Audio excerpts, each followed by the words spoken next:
Hello everybody, you have tuned in to Eric Jose on Making a Murderer on YouTube. I cover virtually any aspect of making a murderer. I go over the evidence, the documents, the photos. So if you like, stay tuned, and in the future I'll have many more videos besides the one you're about to see. Hello everybody. So, how are we feeling today?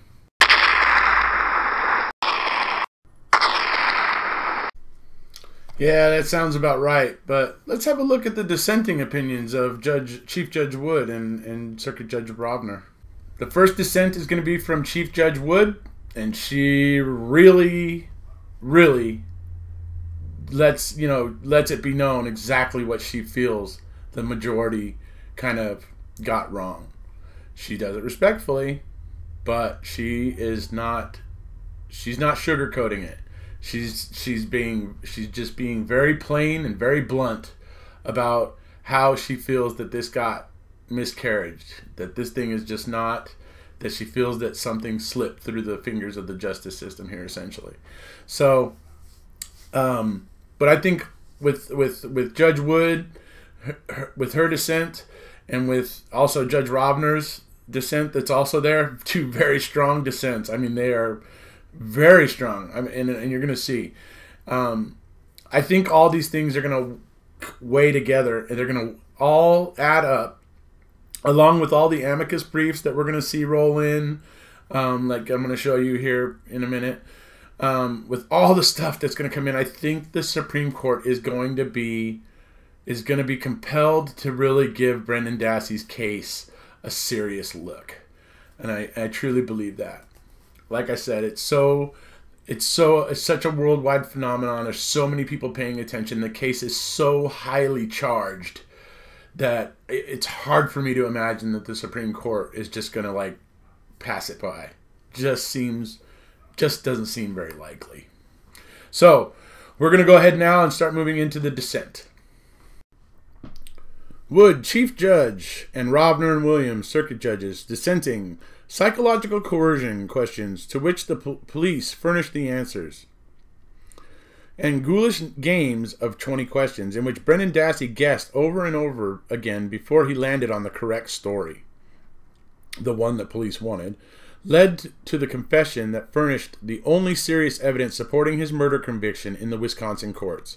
Turning a blind eye to these glaring faults, the Banc majority has decided to deny Dassey's petition for a writ of habeas corpus. They justify this travesty of justice as something compelled by the Anti-Terrorism and Effective Death Penalty Act, the AEDPA. If the writ, as limited by AEDPA, were nothing more than a dead letter, perhaps they would be correct. But it is not. Instead, as the Supreme Court wrote in Harrington v. Richter, the writ of habeas corpus stands as a safeguard against imprisonment of those held in violation of the law. It is, the court went on to say, a guard against extreme malfunctions in the state criminal justice systems. That's powerful stuff. She's basically trying to say that the whole spirit of what the writ of habeas corpus is for cases like this one, and that the majority is really dropping the ball. As the district court and the panel majority recognize, we have before us just such an extreme malfunction. Dassey at the relevant time was 16 years old and had an IQ in the low 80s. His confession was coerced, and thus it should not have been admitted into evidence. And even if we were to overlook the coercion, the confession is so riddled with input from the police that its use violates the due process. Dassey will spend the rest of his life in prison because of the injustice this court has decided to leave unredressed. I respectfully dissent. So, I mean, there you have it, where Judge Wood is basically saying it. You know, this confession is just riddled with, you know, input from the police. The police officers or the investigators telling Brendan what they're looking for, and then basically letting him guess until he guesses right. But they're giving him the information beforehand because they know he's willing to please them. You know, they know. They absolutely know. This trying to feign that they didn't know how you know, easily suggestible that Brendan was. Yeah, whatever. I ain't buying it. I don't think many people are, to be perfectly honest. So we're going to move into now where she talks about the basically whether or not the state courts really gave due deference to Brendan's age and suggestibility, and basically whether or not the special care that is required by the Supreme Court was actually applied here. So we're going to move into that now. To be sure, Harrington v. Richter holds generally that federal courts may not draw any dispositive conclusions from a state court's silence. But, by the same token, the state court's silence cannot be leveraged into any assurance that the court went the extra mile required by the U.S. Supreme Court and gave Dassey's age and limited mental ability particular care. The majority's finding to the contrary has no support in the record. Worse, the majority writes off, in a footnote, Dassey's extreme suggestibility by casting doubt on the applicability of a formal test, the Good-Johnson test. As the painstaking review of the record reflected in Judge Rovner's panel opinion reveals, even a layperson could see readily that Dassey yielded to any suggestion the person in authority made. More generally, no court is entitled to pick and choose which evidence to consider when evaluating the totality of circumstances. Clearly established Supreme Court law decisions compelled the Wisconsin court to pay special attention to Dassey's age and intellectual abilities, including his high level of suggestibility. Its failure to do so is one reason why it erroneously concluded that Dassey's confession was not coerced. It's absolutely right. I mean, the fact that the majority judges can look at that confession and say that it looks okay to them is really mind-boggling, to be perfectly honest. The kid is guessing the whole time. It's, I mean, painfully obvious. So you see what Judge Wood was saying there that I thought was interesting. She's saying that, yes, the Supreme Court has told us that we can't necessarily assume that because a state court doesn't give a whole lot of mention to something, as that you can't take that as to say that they didn't give it consideration, or that they didn't give it the proper consideration just because they didn't go on about it, so to speak, in the opinion. But what Judge Wood is saying is that, but by the same token, because there isn't more about it in the opinion, we can't be sure that it was given that. So she's saying that that coin can flip either way, that because it wasn't talked about that much, we can't say whether it was or wasn't given proper, deference.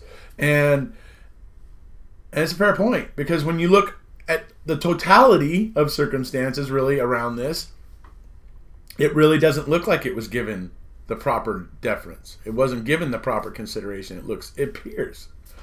And so that's why when everything begins to add up, that laundry list that I was talking about earlier that the judge in the case had, noted, it's like, oh, thanks for making those notes, Judge. It seems like they didn't really matter to you, but you noted them. Thanks. It's just like, Jesus.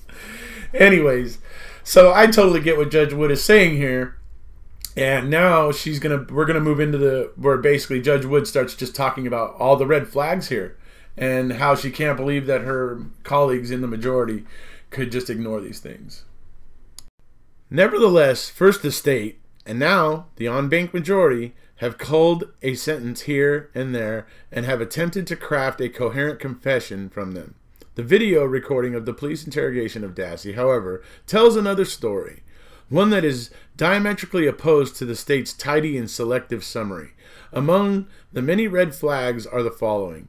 Dassey's answers to questions frequently change at the detective's prodding. The officers laid a trail of crumbs, indeed, large signposts to the confession they sought. Whenever Dassey went off course, the investigators would shepherd him back into the desired direction, at times with the use of fatherly assurances and gestures, and frequently by questioning his honesty. On both February 27th and March 1st, the detectives misleadingly conveyed to Dassey, whose ability to think abstractly was minimal, that his honesty would be the only thing that will set him free. Through subsequent questioning, it became clear that honesty meant what the investigators wanted to hear. Yep, 100% agree with Judge Wood there. Judge Wood's sharp. I really like her. I liked her in the oral arguments too. I just thought she was super sharp.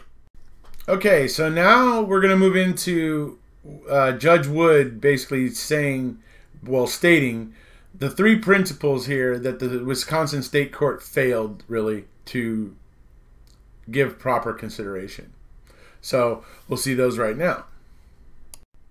The Wisconsin Court of Appeals failed reasonably to apply in any meaningful way at least three principles that the Supreme Court has clearly established. Number 1, special care for juvenile confessions.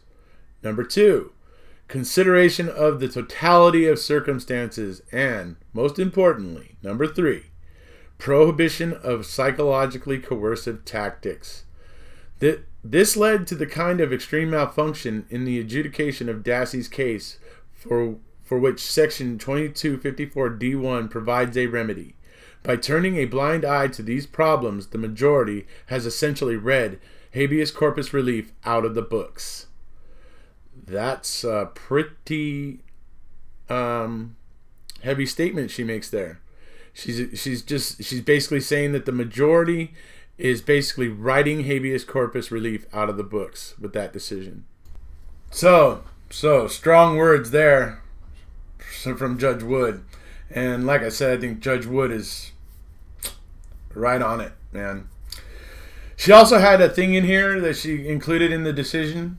And I'll leave the link to the decision below the video here. Along with probably Paul Capaldi's video when he eventually makes it. But she ended up adding in this whole, like, it was like a diagram where she showed like all of the pertinent or most damning points that the state looks to, and then she made a column for why that statement was nullified or didn't have any real credibility, and then she has another column that cites the quote, or basically how that piece of information got discovered or what happened in that actual conversation. So it's interesting, and she creates it, and it takes up about probably 9 pages that she has this diagram. It's interesting, so if you want, you should go check it out. It's around pages like 40 to 50 or something like that, I believe it was. So, but it was interesting, and she's thorough, very thorough. So now we're done with Judge Wood's dissent, and now we're going to move into Judge Rovner's dissent. And Judge Rovner's dissent is quite brilliant as well. It really centers around the whole thing that we live in the modern age, people. DNA is proving that people falsely confess a lot. 1 in 4 murder cases where there's a confession involves a false confession. 1 in 4, 25%, people. That's not a small number. That's not an insignificant, percentage. So Judge Rovner focuses here on what DNA in the criminal, what we're learning in the criminal justice system now, and how judges and courts are really being kind of thick, and slow to adopt and understand a lot of these social research into the Reed technique that's been going on, and what DNA testing has been beginning to prove to us. And she's just basically laying it out there saying, people, we need to come into the 21st century here. Why are we still acting like we're in the dark ages? Basically, paraphrasing. Oh, actually, before we move into Judge Rovner's dissent real quick, I want to show you a couple things.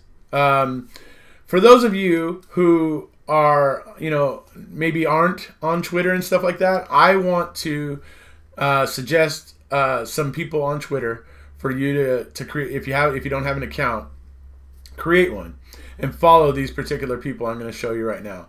They are absolutely stellar. They are constantly posting stuff that are from the documents, from the investigation documents and stuff like that, proof.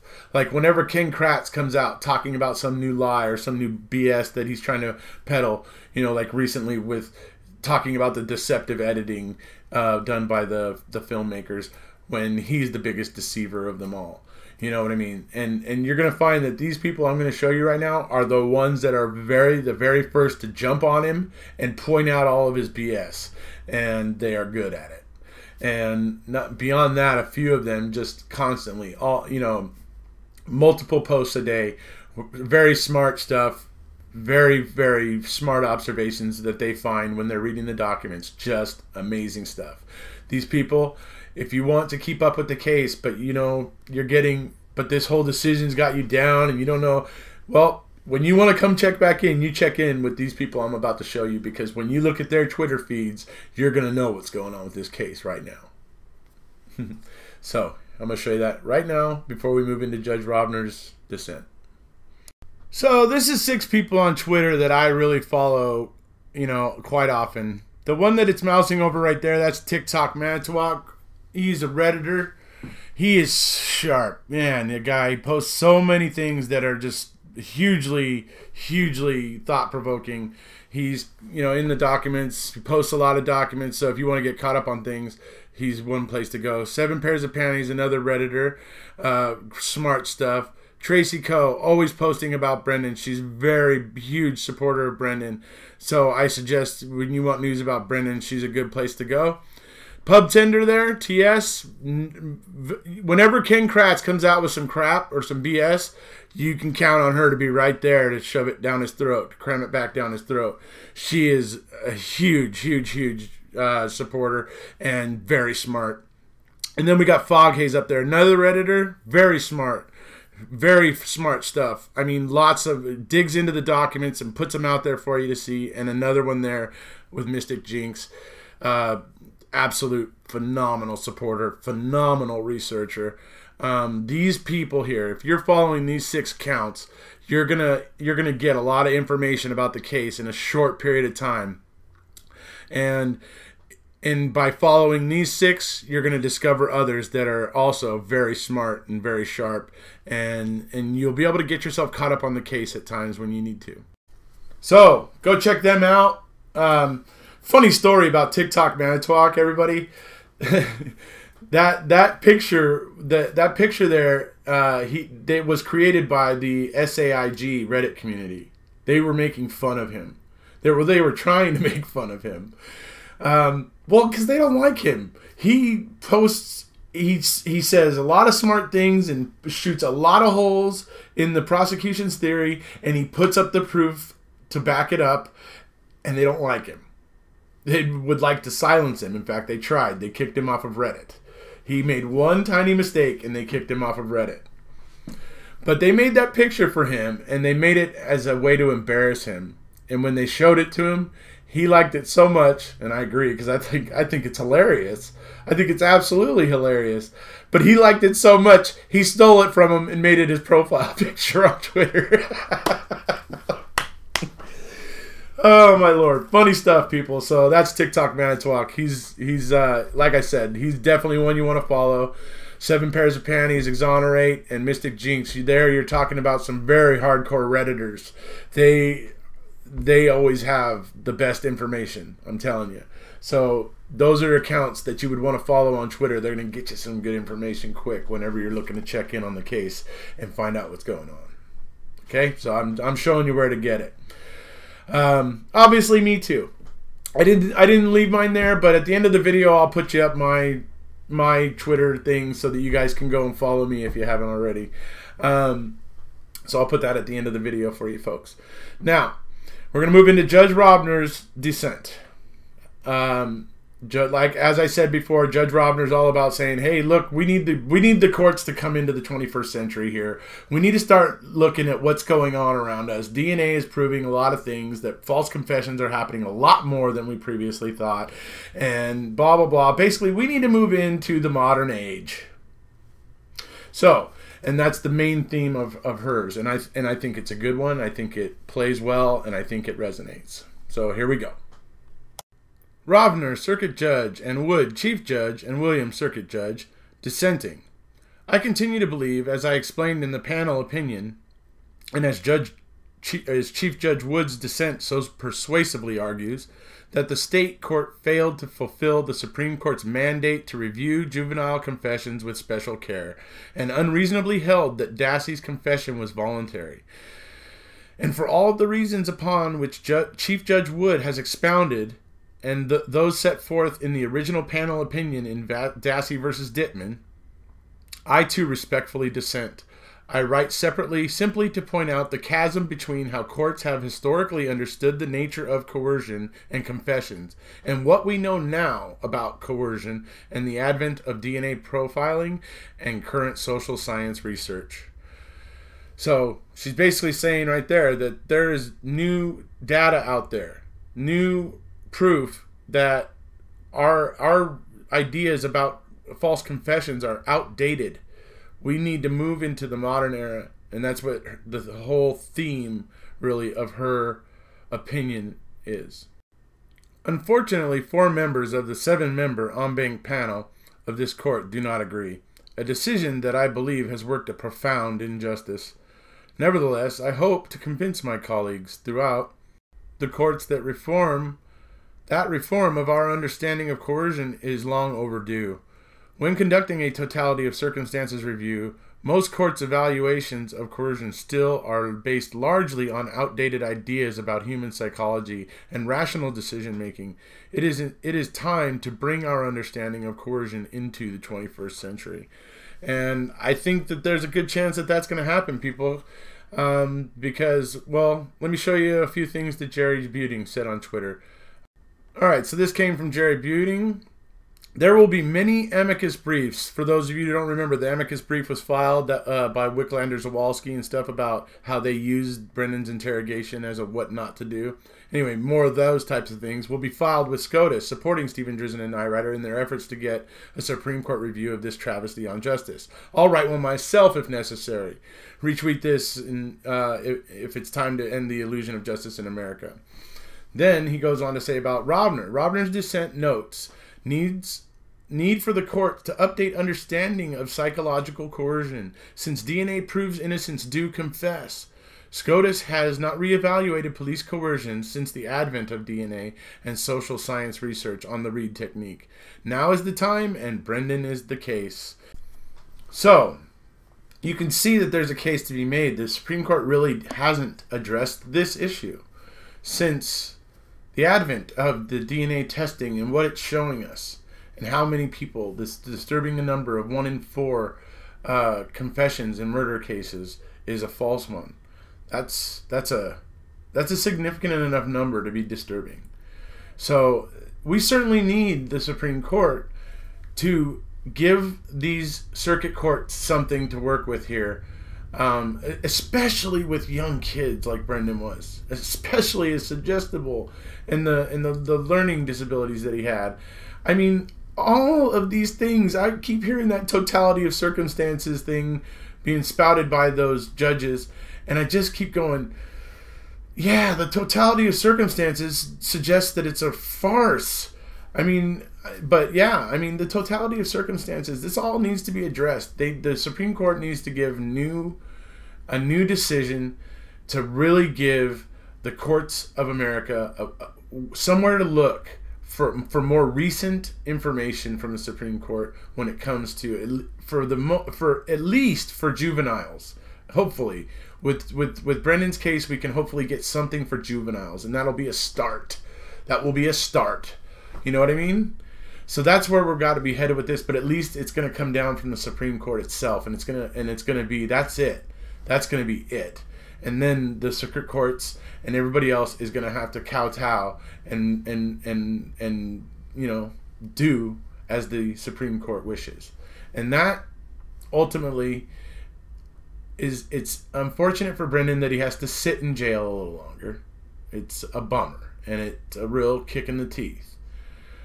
But ultimately, in the end, because of Brendan, and because we all clearly saw what happened to him and we're not willing to just sit down and let it go and let it be, that Brendan is eventually going to hopefully have law in his name coming down from the Supreme Court to help protect future juveniles, especially ones like him in the position that he was in the future. And hopefully, after that, if we can get that to happen from the Supreme Court, hopefully in the coming years, the Supreme Court will choose to take on a few other cases where they can deal with how the courts evaluate false confessions and stuff like that with adults as well. Because like I said, 1 in 4 confessions in murder cases, that's a disturbing number. It's a highly disturbing number. So we're going to move into the rest of Rovner's opinion here, where she's basically, as I said before, telling, or stating in her opinion that the courts, all of her colleagues in all of the courts really do need to start getting on board and seeing the importance of this social research that's going on into the Reed technique and what DNA is teaching us. We need to pay attention. So here we go. Peer-reviewed studies confirm that jurors tend to have hard-to-dislodge beliefs that a suspect who is innocent could not be manipulated into confessing. And in fact, this false notion is precisely what the state implored the jurors in Dassey's trial to believe, arguing in closing that people who are innocent don't confess. We know, however, that this statement is unequivocally incorrect. Innocent people do in fact confess, and they do so with shocking regularity. As of June 7, 2016, the National Registry of Exonerations had collected data on 1,810 exonerations in the United States since 1989. That number, as of December 4, 2017, is 2,132. And that data includes 227 cases of innocent people who falsely confessed. This research indicates that false confessions, defined as in which indisputably innocent individuals confess to crimes they did not commit, occur in approximately 25% of homicide cases. Okay, 25% is 1 in 4. That's where you've been hearing me say that during this video. That's 1 in 4. That's a lot. That's a lot. That's a really disturbing percentage of people there that are innocent and confessing. What occurred here was the interrogation of an intellectually impaired juvenile. Dassey was subjected to myriad psychologically coercive techniques, but the state court did not review his interrogation with the special care required by the Supreme Court precedent. His confession was not voluntary and his conviction should not stand. And yet, an impaired teenager has been sentenced to life in prison. I view this as a profound miscarriage of justice. I respectfully dissent. And that's how Judge Rovner chose to leave it at the end of hers. And I gotta agree with her, to be perfectly honest. So there you go. That's me on Twitter, everybody. If you want to go follow me when if you haven't created a Twitter account and you're considering it now that I've suggested it, there's me. That's how you can easily find me at irikose_on_MAM. So that's obviously I post a lot of stuff about the case. I also post a lot about the Scott Davis case, which is not strictly related to making a murder of Brendan or Stephen, but I do post about it a fair amount. So that's where you can find me. And like I said, if you follow me and those other people I was talking to you about, you're going to find other people that post some pretty good stuff, like Scooby the Dog. There's a few of them. There's a few of them out there that are posting some really good stuff out there that I think a lot more people really do need to see. That they don't have, if they don't have the time to go in and read the documents, which are considerable. So it's understandable. So that's going to do it for the video here, folks. Judge Wood and Judge Rovner very handily, respectfully dissented with their colleagues in the majority there at the 7th Circuit. And honestly, I think that Judge Hamilton wrote, his decision there is, you can literally fill it with holes. And Judge Wood does. Judge Wood literally does, in her opinion, in her dissent. The diagram she creates, I mean, she just takes a Tommy gun and just, you know, through the whole story that Hamilton, you know, leads you through in his decision. So it's interesting stuff, but I think we're headed to the Supreme Court. I think that this case is really charged. It's got, by what I mean by that, when I mean it's charged, that means it's got a lot of people behind it. It's got a lot of people that are interested in it and what happens to it. There's a lot of people following it. So that in and of itself makes it something that gives the Supreme Court something to think about, because they know if they give a ruling on this, that it's going to resonate, that lots of people are going to be paying attention. And so the law that they create, or the law that they maintain, whichever happens, whatever they end up deciding, that lots of people are going to hear it, and therefore it's going to reach, it's not going to be like easily forgotten. And honestly, they know right now that this is a hot button issue. Interrogations and false confessions and wrongful convictions are all getting talked about a lot right now because of what DNA is proving. It's proving that the way that investigators deviate from the proper way of investigating creates these problems. And once a man is convicted,